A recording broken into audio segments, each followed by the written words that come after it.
Computational കെമിസ്ട്രിയിലെ ഓരോ മോളിക്യൂൾസിനും വരുന്ന geometry optimisation, അതിൻ്റെ എനർജി കാൽക്കുലേഷനൊക്കെയാണ് പഠിക്കാൻ പോകുന്നത്. അപ്പം ഇതിലാദ്യം തന്നെ നമ്മൾ നോട്ട് പാഡ് എടുക്കുക. നോട്ട് പാഡിൽ നിന്ന് ഏത് മോളിക്യൂളാണോ നമുക്ക് അതിൻ്റെ ജോമെട്രി ഒപ്റ്റിമൈസേഷൻ അല്ലെങ്കിൽ ഫ്രീക്വൻസി ഒക്കെ കാൽക്കുലേറ്റ് ചെയ്യേണ്ടത് അതിനെ ടൈപ്പ് ചെയ്ത് കൊടുക്കാം. ഇപ്പോൾ ഇവിടെ എക്സാമ്പിൾ ടൈപ്പ് ചെയ്യുന്നത് ജോമെട്രി ഒപ്റ്റിമൈസേഷൻ ഓഫ് അമോണിയാണ്. അപ്പോൾ അമോണിയയുടെ ടൈപ്പ് ചെയ്തു.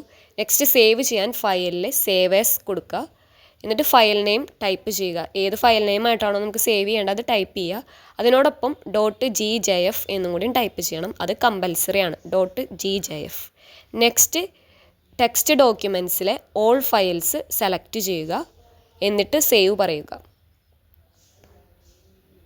ഓൾ ഫയൽസ് എടുത്തു. Next save. ഇപ്പോൾ നമ്മൾ ടൈപ്പ് ചെയ്തിട്ടുള്ളത് സേവ് ആയിട്ടുണ്ടാവും. ഇനി അത് ക്ലോസ് ചെയ്ത് ഗോസ് വ്യൂ എടുക്കണം. അപ്പോൾ ഗോസ് വ്യൂ എടുക്കുക. ഗോസ് വ്യൂ ഓപ്പൺ ചെയ്യുന്നു. അപ്പോൾ ആ ഗോസിയൻ വ്യൂ ഓപ്പൺ ആയിട്ട് വരും.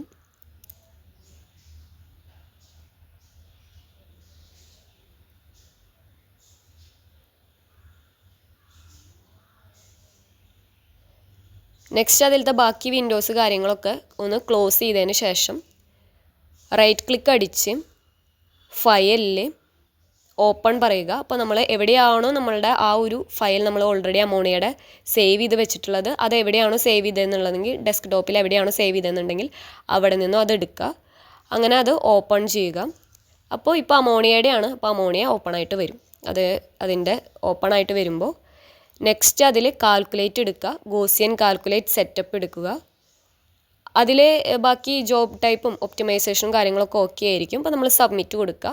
സബ്മിറ്റ് പറയുക. അപ്പോൾ നമ്മുടെ പ്രോഗ്രാം എന്ത് ചെയ്യും? അവിടെ റണ്ണായി വരും. അപ്പോൾ ഇത് നമ്മുടെ പ്രോഗ്രാം റണ്ണായി വന്നു. അപ്പോൾ എക്സാമിനേഴ്സിന് കാണിക്കുമ്പോൾ ഇങ്ങനെയാണ് നമ്മൾ പ്രോഗ്രാം റണ്ണായി കാണിച്ചു കൊടുക്കേണ്ടത്. അതിന് വേണ്ടിയിട്ടാണ് ഇങ്ങനെ ചെയ്തത്. നെക്സ്റ്റ് എന്ത് ചെയ്യാമെന്ന് വെച്ചിട്ടുണ്ടെങ്കിൽ റൈറ്റ് ക്ലിക്ക് അടിച്ച് ഫയലിൽ നമ്മൾ ഇമേജ് സേവ് ചെയ്യണം. സേവ് ഇമേജ് ഫയൽ എന്നുള്ളത് എടുക്കുക. നെക്സ്റ്റ് ഡെസ്ക് ടോപ്പിൽ എവിടെയാണോ നമുക്ക് സേവ് ചെയ്യേണ്ടത് അതെടുക്കുക. എന്നിട്ട് നമ്മുടെ അമോണിയ എന്നുള്ളതാണ് ഇപ്പോൾ നമ്മൾ അത് ഫയൽ നെയിം കൊടുത്ത് സേവ് പറയുക. നമ്മൾ സേവ് ചെയ്യുമ്പോൾ അവിടെ അമോണിയ ഇമേജ് എന്ന് പറഞ്ഞിട്ട് സേവ് ചെയ്തു. അപ്പോൾ അമോണിയയുടെ ഇമേജ് സേവ് ആയിട്ടുണ്ടാവും. നെക്സ്റ്റ് റൈറ്റ് ക്ലിക്ക് അടിച്ച് റിസൾട്ട്സിൽ സമ്മറി എടുക്കുക. അവിടെ ടോട്ടൽ എനർജിയുടെ ഓപ്ഷൻസ് കാണാം. ടോട്ടൽ എനർജി എത്ര ഉണ്ടെന്നുള്ളത് കാണാം. അപ്പോൾ ആ ടോട്ടൽ എനർജി എത്ര ഉണ്ടെന്ന് നമ്മൾ നോട്ട് ചെയ്ത് വെക്കാം. അത് എവിടെയെങ്കിലും ഒന്ന് എഴുതി വെക്കുക. അത് നമ്മൾ വേർഡിൽ ടൈപ്പ് ചെയ്യാൻ വേണ്ടിയിട്ടാണ്. അപ്പോൾ അത് ടോട്ടൽ എനർജി നോട്ട് ചെയ്തു. നെക്സ്റ്റ് ഇത് ക്ലോസ് ചെയ്യുക. ക്ലോസ് ചെയ്തിട്ട് നമ്മൾ വേർഡ് എടുക്കാം. വേർഡ് എടുത്തിട്ട് നമ്മൾ ഓൾറെഡി ടൈപ്പ് ചെയ്തിട്ടുള്ള നോട്ട് പാഡിൽ ടൈപ്പ് ചെയ്തിട്ടുള്ള സെഡ് മെട്രിക്സ് ഇതിൽ കോപ്പി പേസ്റ്റ് ചെയ്യുക. ഒപ്പം ടോട്ടൽ എനർജിയും കൂടി ടൈപ്പ് ചെയ്തിട്ട് അത് പ്രിൻ്റ് ഔട്ട് എടുക്കാം. ആ പ്രിൻ്റ് ഔട്ട് എടുക്കുന്ന ഫോർമാറ്റാണ് നമ്മൾ റെക്കോർഡിലൊക്കെ വെക്കാനായിട്ടുള്ളത്.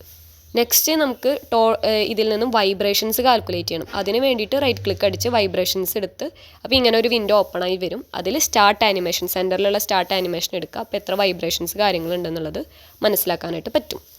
അപ്പോൾ ഇതാണ് ഒരു ഓവറോൾ ആയിട്ടുള്ള ഒരു ഇതായിട്ട് വരുന്നത് കമ്പ്യൂട്ടേഷണൽ കെമിസ്ട്രിയിൽ. പിന്നെ ഇങ്ങനെ ഓരോരോ മോളിക്യൂൾസ് ചെയ്തിട്ടുള്ളതാണ് ജോമെട്രി ഒപ്റ്റിമൈസേഷൻ ഓഫ് വാട്ടർ ആണിത്. Next frequency calculation of water ആണ്.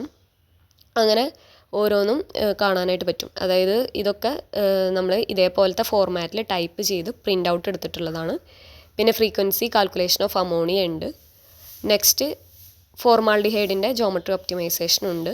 അതേപോലെ തന്നെ ഫ്രീക്വൻസി കാൽക്കുലേഷൻസ് ഉണ്ട്. അപ്പം ഇങ്ങനെ ഓരോ മോളിക്യൂൾസിൻ്റെയും ജോമെട്രി ആൻഡ് ഫ്രീക്വൻസി കാണാനായിട്ട് പറ്റും. പിന്നെ ഇത് ടൈപ്പ് ചെയ്ത് പ്രോഗ്രാം റണ്ണ് ചെയ്യുമ്പോൾ പലപ്പോഴും പ്രോഗ്രാം റൺ ആവാതെ വരുന്ന ഒരു ഇഷ്യൂസ് കാണാറുണ്ട്. അതിൻ്റെ മെയിൻ പ്രോബ്ലം വരുന്നത് ബ്ലാങ്ക് ഇടുന്ന സ്ഥലത്ത് കറക്റ്റ് ബ്ലാങ്ക് വരാതെയും സ്പേസിംഗ് ഒന്നും കറക്റ്റ് ആകാതെയും ഉള്ള പ്രോബ്ലം കൊണ്ടാണ്. ക്യാപിറ്റൽ സ്മോൾ ലെറ്റർ എന്നുള്ളതൊന്നും വലിയ ഇഷ്യൂസ് ഇതിനെ ബാധിക്കുന്നില്ല. Thank you.